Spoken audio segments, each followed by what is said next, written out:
up, you guys, and welcome back for another episode of A&B Budget Builds. As always, things have changed for the worst in every way. Man can't never catch a break. So I did not record a lot at the drag strip Friday night. I did record every pass that we made. I also got a pass of one of our friends, Cody Kinser. He's got a nice freaking hatchback car.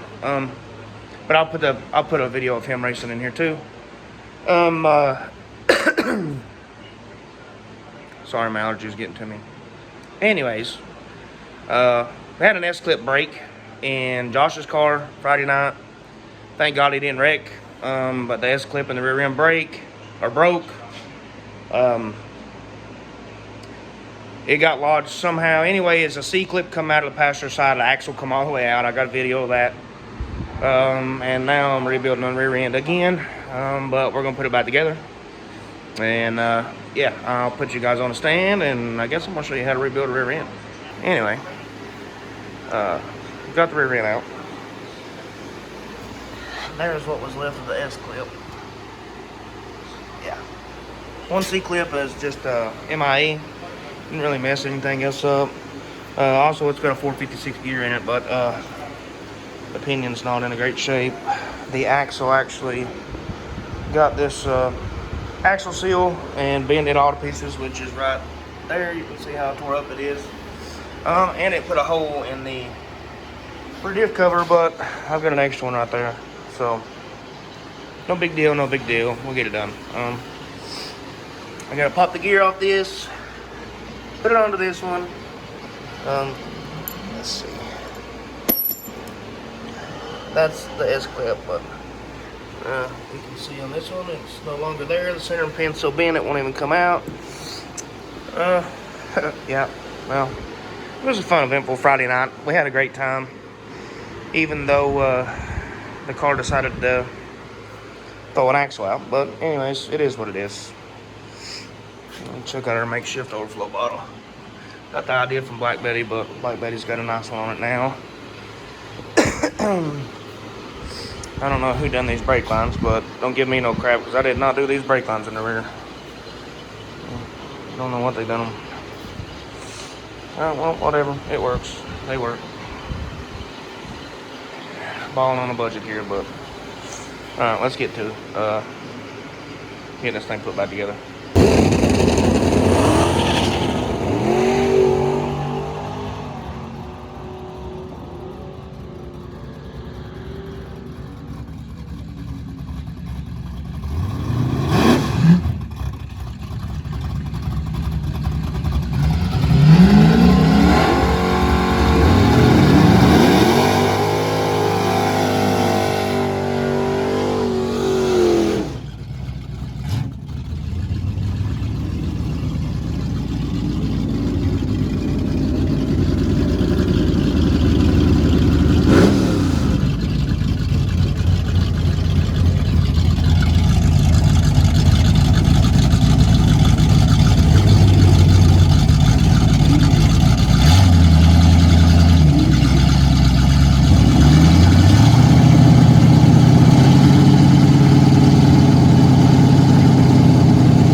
It didn't spin on this one until about halfway through.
Well, guys, can't tell Josh nothing. He sent it a little too hard, bud.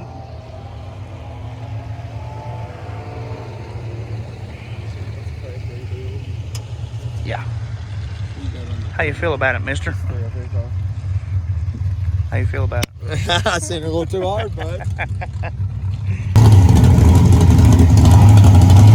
Hey, Cody, roll your window up.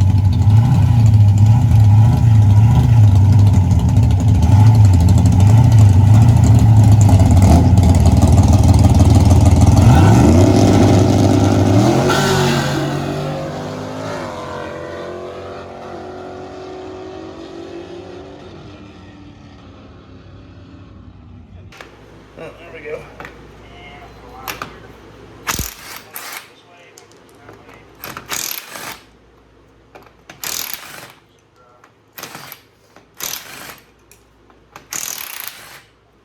I think I have some factory ones I'm going to put back in.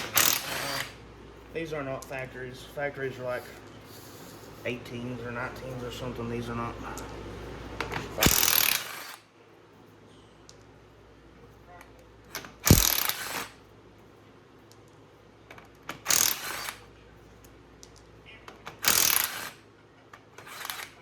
Alright, so once you get all your bolts and stuff out, this probably isn't the proper way, but once you get all your bolts and stuff out, I just start on one corner, pack it, go to the opposite edge, pack it, opposite edge, and back and forth, and then it'll come off. Okay guys, I got it ground down more.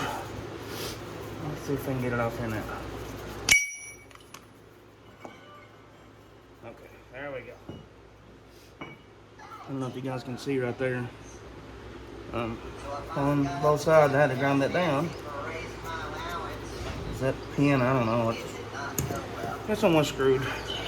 But anyways, and you just take your new one, flip it upside down, put your ring gear on, flip it back over, and line your holes up.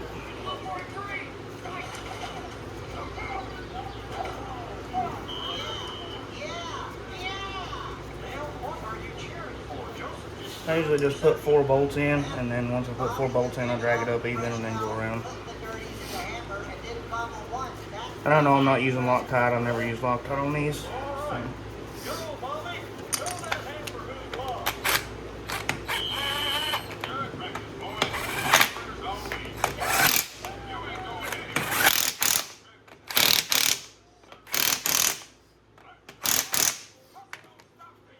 It's all drawn in. I'll put the rest of them around it.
That's basically all it is to putting a ring gear on.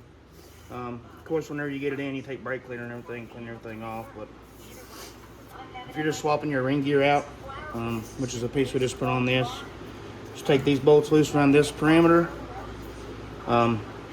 Take your little hammer or rubber mallet and just work your way around the edges. The ring gear will fall right off. And put your new ring gear on. Alright, now, so this gear was already previously shimmed. Somebody else had put this gear in already. But you'll have your bearing race, which is this. This will sit in here like this, and then this is your shim. Your shim will sit in there right before the bearing race. And your race goes up against that. I always try to put my shims in before on both sides before I slide my gear down in, because it's kind of a pain to hold the race and everything on the gear at the same time you're setting it in.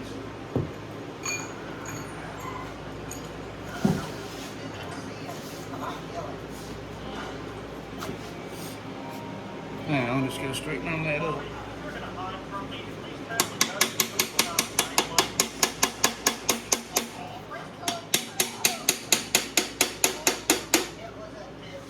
These are always such a pain.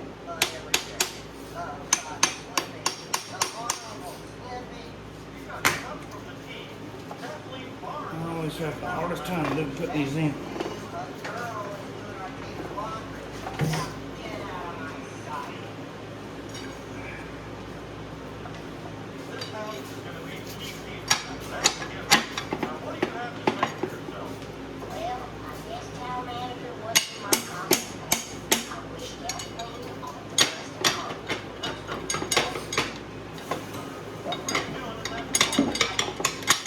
Okay, now once you get it down like that, make sure your caps are orientated. Make sure your caps always stay clean, the same as your race down there. Make sure that's always pretty clean. These caps are orientated. Keep the same cap on the same side. I always have. I mean, I don't know if you necessarily have to, but I always have. So.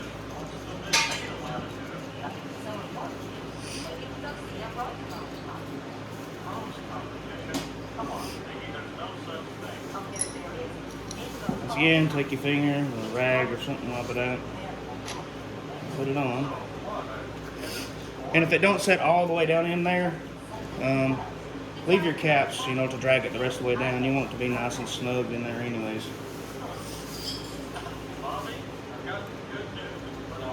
And these are also 19 millimeters that pull this out.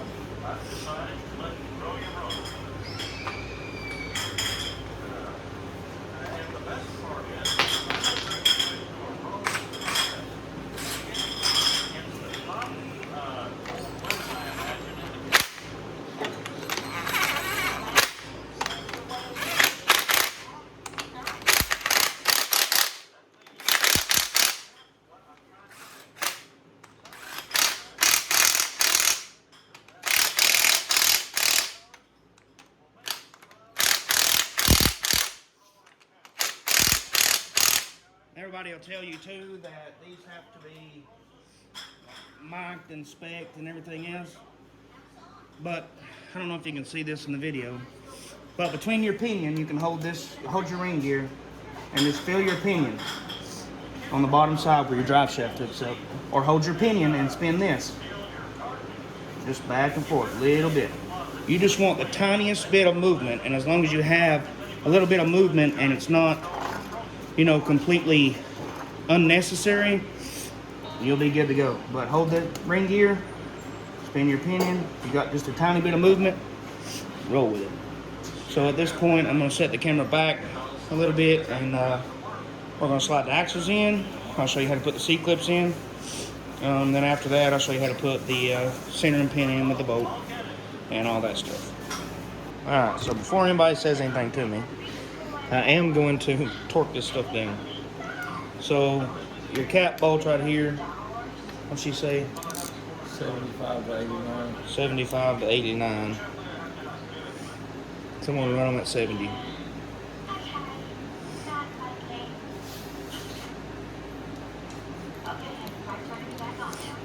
And I'm just using this Harbor Freight torque wrench.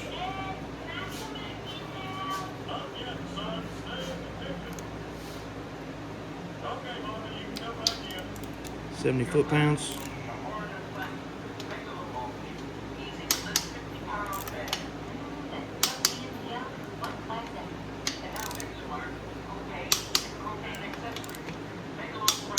Now we'll go to 80.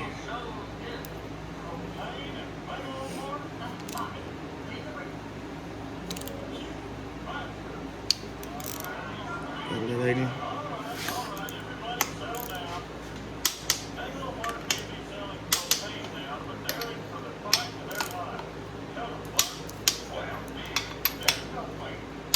Okay. Those are torqued down, and let me grab a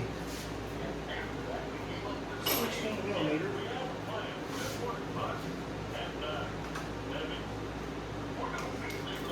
What was these ones? I'll put these. Everybody says to put these at like 60, 70, whatever. Or it's supposed to be like 89 or 90 foot-pound or something. But I always start them out at 60. And if I don't like how the bolts are feeling, I'll leave them at 60. You're gonna have to get a breaker bar. Or try to hold the pinion. Let's put it away.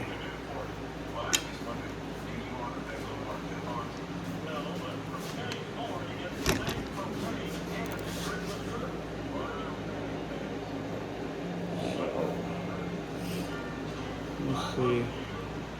I can't remember how I've done this before. Try holding it right there.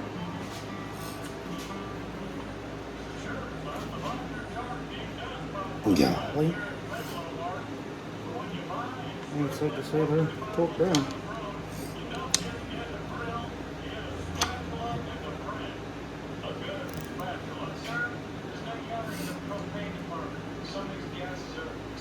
Yeah, we're not gonna mess with them. They're tight. They ain't coming out. So anyways, it exceeded 60 foot-pounds. Pretty good, so just gonna leave it alone. Now, you grab your axles right there. They're both the same, vice versa. Just slide it in.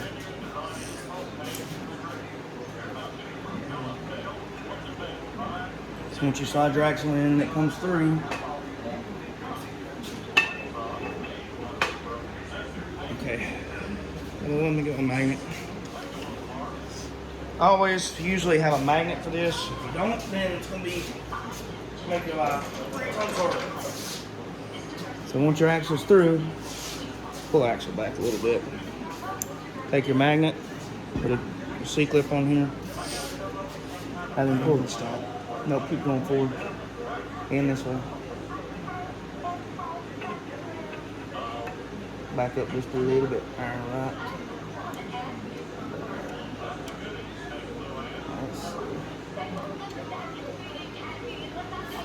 Pull that axle back up, pull that O-ring off.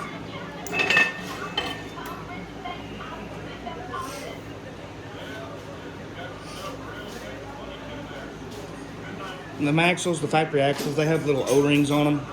Little black O-rings. I always pop the O-rings off. Because if you set it up the right way, it's not going to affect anything or hurt anything.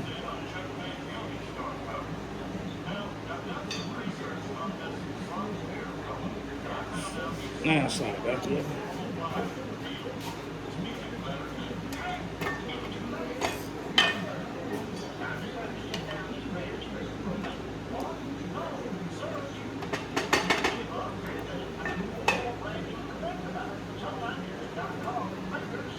Let's push it down on it. It'll slide in. Let's go for the side one. There you go. Yeah. Back up just a little bit. Alright. Now pull hard. Pull it all the way back. Yeah. Alright, now that C-clip is in. Now it's easier if you have somebody to help you, but if you don't, I mean, you can do this stuff by yourself too. Go ahead and grab that axle.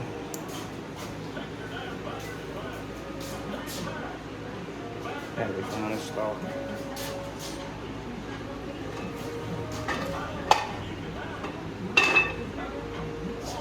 Back up just a little bit. Push forward. Well, never mind.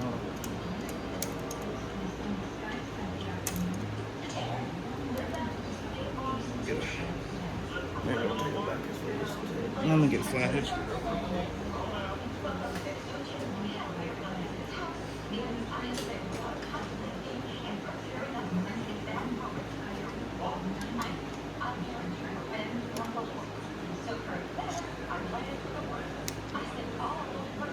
Pull it back towards you.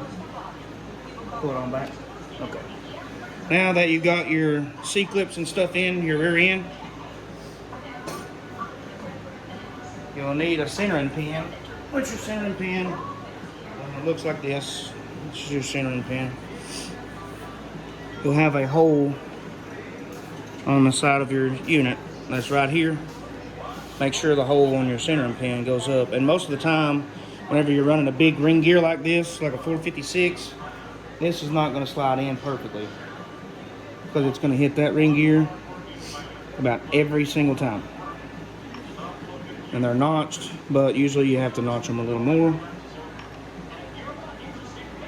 But that's what you kind of get. So you just take right here where it's already notched, and you take a grinder and you smooth that out a little bit, and I'll show you. Let me grind this down and then I'll be right back. Alright, so we got the whole rear end painted and stuff. Have this cover laying around to take place of the old one that had a hole in it. But we got a new cover on. Got the gear in, everything spins good and free. We actually had to clearance this aluminum cover, like right here in this corner, because the 456 gear was hitting it. But I took a grinder to it and freed everything up, and it's all good to go now. So filled it full of fluid and stuff. So now we just got to get back in the car, and we'll be ready for next Friday. So I'd say at this point this video is going to be really long, so we're just going to go to the outro. Alright guys, so that's going to do it for this video. As always, thank you for coming back to watch another episode of A&B Budget Builds. You watch us break it, you watch us fix it, and you watch us repeat the process. Get out there, do it yourself. If you don't know, get out there and try. Learn. It's part of the process, guys. If you haven't yet, hit the like button, notification button, and subscribe to the channel. I'd really greatly appreciate it. Try to get this little small channel out there. Motivation for today, guys. Don't care what nobody says about you. Don't care what they say about your builds. Look, your opinion of yourself matters 10 times more than what other people's opinions matter of you. Try to stay positive. If you're not happy with something in your life, you fix that part of you. Don't ever change for nobody else. Thanks for coming back and watching another episode of A&B Budget Build, guys. We'll freaking see you guys later.